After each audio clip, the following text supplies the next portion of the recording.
قصد نابل انتقام قسط نمبر 178۔ سجل نے اپنے سامنے موجود ایک چہرے کو غور سے دیکھا۔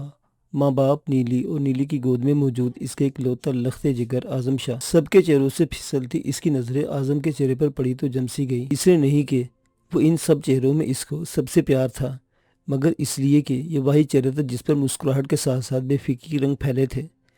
موت کے خوف سے سفید پڑے چہروں کے درمیان زندگی کے رنگوں سے رنگا یہ چہرہ امید کا استعارہ تھا۔ اسے مجھے دو۔ اسے اپنا واحد حرکت کرنے والا ہاتھ آگے بڑھا کر نیلی سے اعظم کو مانگا۔ نیلی نے بے حد احتیاط سے اعظم کو اس کے حوالے کیا اور مزید احتیاط برتتے ہوئے بیڈ کے قریب ہی کھڑی رہی کہ وہ شرارت اور اچھل کود میں سجل کے قابو سے باہر ہو کر نیچے نہ گر جائے۔ اعظم مما کو ایک پاری دو۔ بیٹے کو گود میں لے کر اس نے پہلے اس سے ایک بوسہ دیا، پھر اس سے فرمائش کی۔ اعظم کی اس مختصر عرصے میں اس سے کئی ملاقاتیں کروائی گئی تھی، اس لیے اب وہ نہ صرف اسے پہچاننے لگا تھا بلکہ بہت تیزی سے قریب بھی ہوا تھا۔ شاید ماں کی فطری کشش نے خود بخود ہی درمیانی عرصے کا خلا دور کر دیا تھا۔ اب بھی سجل کی فرمائش پر اس نے جھٹ اس کے رخسار پر بوسہ دیا اور اپنی توتلی زبان میں کچھ کہنے لگا۔ اس زندگی میں لاکھ درد سہی، پھر بھی یہ خوبصورت ہے کیونکہ اس میں تم ہو۔ سجل نے اس کے چہرے کو نظروں میں سموتے نم پلکوں اور مسکراتے لبوں کے ساتھ سوچا۔ اس کی سوچ کا عکس اس کے چہرے پہ اتنا واضح تھا کہ درد سکینہ شاکر ناقابل برداشت ہو گیا اور لبوں سے ایک دبی دبی سی سسکاری نکلی۔ فوراً ہی عالم کا ہاتھ دلاسا دینے کے لیے ان کے شانے پر آیا، جبکہ صداقت شاہ نے ان کا ہاتھ اپنے ہاتھ میں دبا کر ایک خاموش تنبیہ کی۔ ان کی بیٹی زندگی کی جنگ لڑنے جا رہی تھی اور وہ چاہتے تھے کہ اس کے پاس زیادہ راہ کے طور پر صرف اور صرف ہمت و حوصلہ ہو۔ وہ آنسوں کو درمیان میں لا کر اس کی امید کو کم نہیں کرنا چاہتے تھے۔ میں اعظم سے صرف ایک طرف پیار لے کر جا رہی ہوں اماں سائیں، دوسری گال پر اس وقت پیار لوں گی جب وہ آپریشن کے بعد آنکھیں کھول کر اس کا چہرہ دیکھوں گی۔ اس نے سکینہ شاہ کی دبی دبی سسکی سن لی تھی اور اب انہیں بڑی حوصلہ دیتی نگاہوں سے دیکھتی دل میں امید جگا رہی تھی۔ کیوں نہیں دھیرانی، رب سائیں کے حکم سے تیری یہ چاہت ضرور پوری ہوگی۔ سکینہ شاہ کو اپنی آواز میں بھرہٹ پر قابو پا کر اسے جواب دینے میں خاصی مشکل پیش آئی تھی۔ حقیقت یہ تھی کہ جب سے انہیں اس کی بیماری کی نوعیت اور ڈاکٹرز کے خدشات کا علم ہوا تھا وہ مسلسل روتی رہی تھی۔ ان کی طبیعت بھی کافی بگڑ گئی تھی، لیکن بھی صداقت شاہ نے انہیں باور کروایا تھا کہ اگر وہ اسی طرح کے رویے کا مظاہرہ کرتی رہی تو وہ انہیں واپس پاکستان بھجوا دیں گے اور ظاہر ہے صورت میں وہ سجل سے دور ہو جاتی، اس لیے خاصی حد تک اپنے اعصاب پر قابو پا لیا تھا۔ کاش مومل بھی یہاں ہوتی۔ اسے اس وقت چھوٹی بہن کی کمی بہت محسوس ہوئی۔ سمجھو یہی ہے، لو اس سے بات کر لو۔ اپنے سیل فون پر مسلسل مصروف عالم نے فون کی اسکرین اس کے سامنے کی تو وہ مومل کا چہرہ نظروں کے سامنے پا کر کھل اٹھی۔ مومل بھی باقی سب کی طرح اداس اور پریشان تھی، لیکن اس سے اپنے جذبات چھپائے ہلکے پھلکے لہجے میں باتیں کرتی رہی۔ چند منٹ کی اس ویڈیو کال میں اس نے 2 بار سب کو ہنسنے پر مجبور کر دیا۔ اس کال کا سب سے بڑا فائدہ یہ ہوا کہ کمرے کا ماحول خاصا بدل گیا اور تناؤ میں واضح کمی دیکھی جا رہی تھی۔ کال ختم ہونے کے بعد سب اس سے باری باری ملے اور بہت سی دعائیں دی۔ وہ حوصلے سے مسکراتی سب کا پیار اور دعائیں قبول کرتی رہی۔ یہ اس کا ہی حوصلہ تھا کہ جو فیصلہ سارے مل کر نہیں کر پا رہے تھے اس نے منٹوں میں کر لیا تھا، اور اس فیصلے کے نتیجے میں پروفیسر اینڈریو سے اپنا ٹیومر آپریٹ کروانے جا رہی تھی۔ میرے اعظم کا بہت خیال رکھے گا سائیں۔ جب عالم اس سے ملنے لگا تو اس کی آواز ذرا سی کانپی۔ بالکل بھی نہیں، یہ کام تمہیں خود کرنا ہوگا۔ ضبط کی کوشش میں عالم کی آنکھیں سرخ ہو گئی۔ جو رب سائیں کی رضا۔ بوڑھے ماں باپ کے کمزور دلوں کا خیال کر کے اس نے خود کو مضبوط کر لیا تھا، لیکن مضبوط جوان بھائی کا سر پر رکھا ہاتھ اسے کمزور کرنے لگا تھا۔ رب سائیں ضرور ہم پر مہربانی کرے گا، عالم نے اسے یقین دلایا اور بے ساختہ گلے سے لگا لیا۔ سجل کی آنکھوں سے کئی آنسو نکل کر اس کے شانے پر گرے۔ صداقت شاہ اس لمحے سے پہلے سکینہ شاہ کو تھام کر کمرے سے باہر لے گئے تھے۔ ان کے لیے اب مزید ضبط سے کام لینا مشکل ہو گیا تھا۔ اعظم پریشان ہو رہا ہے۔ نیلی نے دھیرے سے ان دونوں کی توجہ مبذول کروائی تو وہ خود کو سنبھالنے لگے۔ پھر عالم نے بصورت اعظم کو گود میں لے کر چوما۔ میں اپنے ہیرو کو لے کر چاکلیٹس دلاتا ہوں، موڈ بالکل ٹھیک ہو جائے گا۔ چاکلیٹس بچوں کے لیے نقصان دہ ہوتی ہیں، نیلی نے سے ٹوکا۔ کبھی کبھی کی بے احتیاطی چلتی ہے۔ وہ انسنی کرتا ہوا باہر نکل گیا۔ کچھ دیر بعد سجل کو آپریشن کے لیے جایا جانے والا تھا اور وہ چاہتا تھا کہ جاتے جاتے وہ اپنے بیٹے کا خوش اور مسکراتا ہوا چہرہ دیکھ جائے۔ آپ بہت لکی ہیں کہ آپ کے مشکل وقت میں آپ کے سارے چاہنے والے آپ کے قریب ہیں۔ سب کہاں کوئی ہے جو قریب نہیں ہے۔ سجل کی آواز سرگوشی سے بلند نہیں تھی، لیکن نیلی چونک سی گئی اور اس کی چھٹی نے بتایا کہ وہ اس سے بہت کچھ خاص کہنے جا رہی ہے۔ کون کس کی بات کر رہی ہیں آپ؟ تجسس کے باوجود اس نے سوال کرنے میں دھیمے پن سے کام لیا۔ وہی جو زبان سے جتاتا نہیں لیکن جس کا اپنے لیے فکر مند ہونا مجھے ہمیشہ محسوس ہوتا ہے۔ تعلق گہرا ہو تو زبان سے جتانے کی ضرورت کہاں پڑتی ہے۔ نیلی دل کے راگ کا شعور رکھتی تھی، اس لیے بہت تیزی سے بات سمجھ گئی۔ ٹھیک کہا تم نے، لیکن ایسا تعلق سامنے والے کو بہت مقروض کر دیتا ہے۔ میرا بھی بال بار قرض میں جکڑا ہوا ہے۔ کیا اس قرض کی ادائیگی کی کوئی سبیل نکالنا چاہتی ہیں؟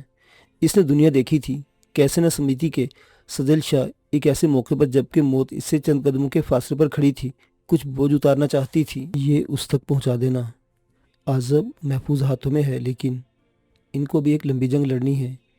انہیں اس کی عزم سے کہیں زیادہ ضرورت ہے۔ اس نے کپڑے میں لپٹا وہ طلسماتی پتھر نیلی کے حوالے کر دیا جو ایک ہندو جوگی نے معاذ کو دیا تھا، اور معاذ نے اعظم کی حفاظت کے خیال سے اپنی پرواہ نہ کرتے ہوئے اسے اعظم کے بازو پر باندھ دیا تھا۔ بس یہی پہنچانا ہے۔ نیلی کو کسی ادھورے پن کا احساس ہوا۔ یہ بھی پہنچا دینا۔ سجل نے ایک طے کیا، وہ بند لفافہ کانپتے ہاتھوں اس کے حوالے کیا۔ لفافہ تھماتے ہوئے اس کا چہرہ اتنا جھکا ہوا تھا کہ نیلی اس کی آنکھوں میں نہیں دیکھ پا رہی تھی۔ یہ ایک مناسب فیصلہ ہے سجل جی، لمبی راہ کے مسافر کے پاس کچھ تو زیادہ راہ ہونا ہی چاہیے۔ نیلی نے آہستہ سے اس کا ہاتھ دبایا۔ وہ اندازہ کر سکتی تھی کہ ایک مخصوص ماحول میں پرورش پانے والی لڑکی جو ہمیشہ پردے میں رہی تھی اور جس نے ہمیشہ بڑوں کی مرضی پر اپنا سر جھکایا تھا، اپنے دل کی ذرا سی مان لینے پر کس کیفیت کا شکار ہوگی۔ میں جانتی ہوں، اس لیے تو اتنی ہمت کی ہے۔ اب یہ تمہاری ذمہ داری ہے کہ میرے وقار پر کوئی آنچ آئے بغیر یہ کام انجام دے سکو۔ عزت و ناموس کی فکر اب بھی دامن گیر تھی۔ میں سب سمجھتی ہوں، آپ نے مجھ پر بھروسہ کیا ہے تو بس بے فکر بھی ہو جائیں۔ نیلی نے اسے تسلی دی۔ اس کے بعد ان کے درمیان اس موضوع پر مزید گفتگو نہیں ہوئی۔ موقع ہی نہیں ملا کہ عملے کے ایک مرد نے آ کر مطلع کر دیا تھا کہ اب فیملی اینڈ فرینڈ سے ملاقات کا وقت ختم ہو چکا ہے اور عملے کو اپنی کارروائی کا آغاز کرنا ہے۔ اس لمحے کے بعد وہ سب بس دور ہی سے آپریشن تھیٹر میں جاتا ہوا دیکھ سکے۔ جدید طرز کے اس آپریشن تھیٹر میں داخل ہونے کے بعد اس نے بھی باہر موجود ہر فرد اپنی توجہ ہٹا لی۔ اب وہ اپنی ساری توانائی موت سے پنجہ لڑانے میں صرف کرنا چاہتی تھی۔ ہیلو بیبی، امید ہے تم خوفزدہ نہیں ہوگی۔ مستعد عملہ ماہرانہ انداز میں اپنا کام شروع کر چکا تھا۔ اس کے جسم سے کئی نالی اور مشینوں کے تار منسلک کیے جا چکے تھے۔ جب اس نے انگریزی میں کہا گیا جملہ سنا تو آواز کے ماخذ کی تلاش میں اپنی نظریں ادھر ادھر گھمائیں۔ میں آپ کو انتھیسیا دینے لگا ہوں، خود کو مکمل پرسکون رکھنے کی کوشش کریں۔ اس کے سر کی جانب کھڑے بھی اس شخص نے اسے انگریزی میں مخاطب کیا تھا، لیکن لہجہ و تلفظ بالکل مختلف تھا۔ سنا سکون صرف قبر میں ملتا ہے۔ یہ ہنستے ہوئے طنزیہ اور بے رحم آواز وہی پہلے والی تھی۔ اس بار بولنے والا اسے دکھائی بھی دے گیا۔ سرجنز کے مخصوص لباس میں چہرے پر ماسک لگائے وہ اپنے سفید براق بالوں کو مخصوص کیپ سے ڈھانپ رہا تھا۔ سجل کو ایسا لگا اس نے موت کے فرشتے کو مجسم دیکھ لیا ہو۔ اس نے اس کی گرفت میں آنے سے قبل اٹھ کر بھاگنا چاہا، لیکن دماغ پر چھاتی دھن نے اسے بے بس کر کے رکھ دیا۔ اسے بے ہوشی کی دوا دی جا چکی تھی اور کوئی نہیں جانتا تھا کہ وہ واپس ہوش کی دنیا کا سفر طے کر سکے گی یا نہیں۔ وہ دو بچوں کی مسکراتی ہوئی تصویریں تھیں۔ لڑکا عمر میں بڑا تھا اور تصویر میں بھی اندازہ ہو رہا تھا کہ اس کے ہاتھ میں کوئی نقص ہے۔ اس کے چہرے کے تاثرات بھی عام بچوں سے قدرے مختلف تھے۔ دراصل وہ ذہنی طور پر پوری طرح نارمل نہیں تھا، لیکن اسے ایک اچھی زندگی دینے کی پوری کوشش کی گئی تھی، اور یہ کوشش اس کے صاف ستھرے لباس اور مسکراہٹ دونوں سے عیاں تھی۔ لڑکے کے مقابلے میں لڑکی زیادہ خوبصورت اور شوخ و چنچل دکھائی دیتی تھی۔ اس کی چمکدار آنکھوں سے ذہانت اور شرارت پھوٹی پڑ رہی تھی۔ صاف محسوس ہوتا تھا کہ اس کے ہونٹوں پر موجودہ مسکراہٹ اپنی کسی شرارت سے لطف اندوز ہوتے ہوئے پھوٹی ہے۔ تم دونوں چند برس کے لیے میرے ہی آنگن میں پھول بن کر مہکے، لیکن آج میرے روم روم میں تمہاری خوشبو بسی ہوئی ہے۔ تصویر والا البم ہاتھ میں لیے بیٹھی عورت نے اس پر ہاتھ پھیرتے ہوئے جیسے انگلیوں سے بچوں کے نکوش کو چھونے کی کوشش کی۔ وہ عورت ماہ بانو تھی، شہریار عادل کی ماہ بانو، جس نے ایک طویل دور آشوب کے بعد شہریار کی چھپر چھاؤں میں سکون پایا تھا، لیکن وہ شاید ان لوگوں میں سے تھی جنہیں خدا آزمائشوں کے لیے چن لیتا ہے۔ اس کی نئی آزمائش اس حادثے کی صورت آئی تھی جو اس سے مجاہد اور عائشہ دونوں کو چھین لے گیا تھا۔ کتنے طویل عرصے تک دونوں میاں بیوی کی سمجھ نہیں آ سکا تھا کہ ان کے ساتھ کیا ہو چلا ہے۔ پھر دھیرے دھیرے دونوں نے ایک دوسرے کی خاطر جینا سیکھ لیا تھا۔ ایک دوسرے کو سنبھالتے وہ پہلے سے بھی زیادہ ایک دوسرے کے قریب آئے تھے۔ کچھ سہارا ان فلاحی کاموں کی مصروفیت نے دیا تھا جو انہوں نے شادی کے آغاز سے ہی اختیار کر لی تھی۔ پھر ایک دن شہریار سہیب اور حسیب کو لے آیا۔ ان دونوں بھائیوں نے اپنے والدین ایک حادثے میں کھو دیے تھے۔ یوں دو ادھورے خاندان مل کر ایک مکمل خاندان بن گئے تھے اور زندگی میں مسکراہٹیں لوٹ آئی تھیں۔ ان مسکراہٹوں کی گہرائی میں جو درد تھا اسے کوئی بھی نہیں چھیڑتا تھا، لیکن بعض اوقات درد خود بخود ابھر آنے کی جواز مل جاتا تھا۔ مشامبر خان کی آمد کے بعد یہی ہوا تھا۔ اس دن شہریار کے ساتھ دوپہر کے کھانے کے بعد گھر آنے والا شخص وہی مشامبر خان تھا جس نے شہریار کے ساتھ ہمیشہ وفا نبھائی تھی، لیکن اپنی بدلی ہوئی زندگی میں وہ اسے شامل نہیں کر سکا۔ اس کے نزدیک شہریار عادل مر چکا ہے۔ جیتے جی خود کو مار لینے کے فیصلے اس نے وطن کی محبت اور اوپر والوں کے مشورے کے تحت کیا تھا۔ اگر ایسا نہ کیا ہوتا تو وہ جن مگر مچھوں کو ذک پہنچا چکا تھا وہ اس کی بو سونگتے ہوئے اس تک پہنچ جاتے اور اس کی زندگی کا سکون تہو بالا کر کے رکھ دیتے۔ ماموں مومانی جنہوں نے ہمیشہ شہریار کے لیے والدین کا کردار ادا کیا تھا، جب تک زندہ رہے خود ہی خاموشی سے ان لوگوں سے مل جاتے تھے۔ مجاہد اور عائشہ میں ان کی جان تھی، خصوصاً عائشہ زیادہ ہی لاڈلی تھی۔ ماموں بچوں والے حادثے سے پہلے ہی دنیا سے چلے گئے تھے اور ماموں کے بعد ویسے ہی تنہا پڑ جانے والی مومانی نے اس غم کو ایسے سینے سے لگایا تھا کہ 10 دن بھی وہ مشکل سے جی سکی۔ جب تک وہ دونوں زندہ تھے شہریار اس کے عدم موجودگی میں بچوں کے پاس رہنے آ جاتے تھے۔ سہیب اور حسیب کی آمد کے بعد سے یہ پہلا موقع تھا کہ شہریار کسی مشن پر ماہبانوں کو اپنے ساتھ لے جا رہا تھا۔ اس موقع پر مشامبر خان کو یہاں لا کر اس نے اہتمام کر لیا تھا کہ بچوں کے پاس کوئی اپنا موجود رہے۔ بچے اتنے ناسمجھ نہیں تھے کہ انہیں اپنے والدین یاد نہ ہوتے۔ ان دونوں نے بھی ایسے کوئی کوشش نہیں کی تھی کہ اپنے والدین کو بھول جائیں۔ وہ بس اس درد اور احساس محرومی کو دور کرنے کی کوشش کرتے رہے تھے جس سے یتیم ہو جانے والے بچے گزرتے ہیں۔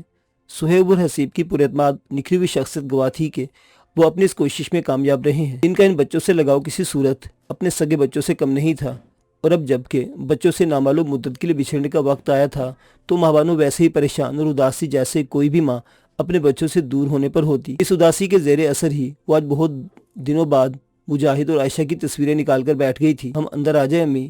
دروازے پر ہوئے دستک کے ساتھ سنائی دینے والی حسیب کی آواز نے سوچوں سے نکالا۔ بالکل آ جاؤ بیٹا، اس نے جلدی سے آنکھوں کی نمی صاف کر کے انہیں جواب دیا، لیکن البم ہاتھ سے نہیں رکھا۔ بچے اس کی طرف سے اجازت پاتے ہی نیواں دروازے کو دھکیل کر اندر آ گئے۔ ان کی تربیت اس انداز میں کی گئی تھی کہ چاہے دروازہ کھلا ہوا بھی ہو تو وہ بلا اجازت ان کی خوابگاہ میں داخل نہیں ہوتے تھے۔ آپ مجاہد اور عائشہ کی تصویریں دیکھ رہی تھیں۔ سہیب نے اندر آتے اس کے ہاتھ میں موجود البم کو نوٹس کر لیا تھا۔ ہاں، سامان کی پیکنگ کرتے ہوئے البم ہاتھ میں آ گیا تو دیکھنے لگی۔ اس نے سرسری لہجے میں جواب دیا اور اپنے قریب ان دونوں کو بیٹھنے کی جگہ بنائی۔ وہ دونوں 10ویں بار اس البم کو دیکھ چکے تھے، لیکن ہر بار اسی ذوق و شوق سے دیکھتے تھے۔ کون سی تصویر مجاہد اور عائشہ کی کون سی سالگرہ کے دن کی ہے، کس میں وہ کس مقام پر پکنک منانے گئے ہیں، یا کون سی تصویر اسکول کے فنکشن پر لی گئی ہے، انہیں سب ازبر تھا۔ آپ یہ البم اپنے ساتھ لے کر جائیں گی امی؟ تصویریں دیکھتے دیکھتے اچانک حسیب نے پوچھا۔ نہیں، لیکن آپ کیوں پوچھ رہے ہیں؟ اس البم میں آپ کی اور بابا کی بھی تصویریں ہیں۔ جب آپ لوگ یہاں نہیں ہوں گے اور آپ کی زیادہ یاد آئے گی تو یہ تصویریں دیکھ لیا کریں گے۔ اس نے نہایت معصومیت سے جواب دیا تو ماہبانوں نے بے اختیاری سے اپنے ساتھ لگاتے ہوئے اس کا ماتھا چوم لیا۔ آپ ہمارے جانے سے اداس ہو رہے ہیں؟ جی، اس نے یک لفظی جواب دیتے ہوئے ساتھ میں گردن بھی ہلائی۔ میں اور بابا بھی آپ لوگوں کو بہت مس کریں گے، لیکن کبھی کبھی بڑے مقاصد کے حصول کے لیے تھوڑی سی قربانی دینا پڑتی ہے، اور جو بہادر لوگ ہوتے ہیں نا وہ قربانی دینے سے نہیں گھبراتے۔ میرے دونوں بیٹے تو بہت بہادر ہیں نا؟ جی، دونوں نے بیک وقت اس کی تائید کی۔ تو بس پھر بہادروں کی طرح ہنسی خوشی امی اور بابا کو رخصت کرنے کی تیاری کرو اور مجھ سے وعدہ کرو کہ ہمارے پیچھے بھی اسی روٹین پر چلو گے جو میں نے سیٹ کی ہوئی ہے۔ نماز، ورزش، کھانا پینا اور پڑھائی، کسی بھی کام میں کوئی کوتاہی نہیں ہونی چاہیے۔ ہماری واپسی تک سائرہ آنٹی کو یہاں موجود رہیں گی اور ہر چیز پر چیک رکھیں گی۔ اس نے ان خاتون کا حوالہ دیا جنہیں ان کی عدم موجودگی میں یہاں رہنا تھا۔ شہریار نے سے بتایا تھا کہ سائرہ کوئی عام گھریلو ملازمہ نہیں، وہ ایک پڑھی لکھی اور تربیت یافتہ عورت تھی جو ہتھیار چلانا بھی جانتی تھی۔ مشامبر خان کی موجودگی کے باوجود ایسی خاتون کا انتظام کرنا شہریار کی محتاط طبیعت اور بچوں کے لیے بے فکر رہنے کی وجہ تھی۔ اگر انہیں جوڑی کی شکل میں جانے کی حاجت نہ ہوتی تو وہ ماہ بانوں کو بچوں کے ساتھ چھوڑنا زیادہ مناسب سمجھتا۔ آپ پریشان نہ ہو امی، ہم آپ کی ہر بات پر عمل کریں گے۔ آپ چاہیں تو بیچ بیچ میں سائرہ آنٹی پر کال سے پوچھتی رہیے گا۔ اسے تسلی دینے والا سہیب تھا۔ سائرہ نے چونکہ وہاں آنا شروع کر دیا تھا تو بچے اس سے مانوس ہونے لگے تھے، اور وہ بھی ماہبانوں کی زیر نگرانی تیزی سے سیکھ رہی تھی کہ اس گھر کو کیسے چلانا ہے۔ ماہبانوں کو اچانک ایک سنگین مسئلے کا احساس ہوا۔ پاکستان سے نکلنے کے بعد انہیں پاکستان سے کوئی تعلق نہیں رکھنا تھا، اس لیے ممکن نہیں تھا کہ وہ لوگ یہاں کال کر پاتے۔ کیا آپ ہم سے بات کرنے کے لیے کال کرتی رہیں گی؟ سہیب چونکا۔ بات یہ بچوں کو کچھ مسائل کی وجہ سے ہمارا آپ سے ٹیلی فون پر بات کرنا مناسب نہیں ہوگا، لیکن آپ فکر نہ کریں، میں آپ کو خط لکھا کروں گی، آپ لوگ بھی میں خط لکھنا۔ اس نے بچوں کو بہلایا۔ حقیقت یہ تھی کہ خطوط کا تبادلہ کسی صورت ممکن نہیں تھا، بس اس نے بچوں کی تسلی کے لیے احتیاطاً کچھ خطوط لکھ کر رکھ دیے تھے جو وہ جانے سے پہلے سائرہ کے حوالے کر دیتی۔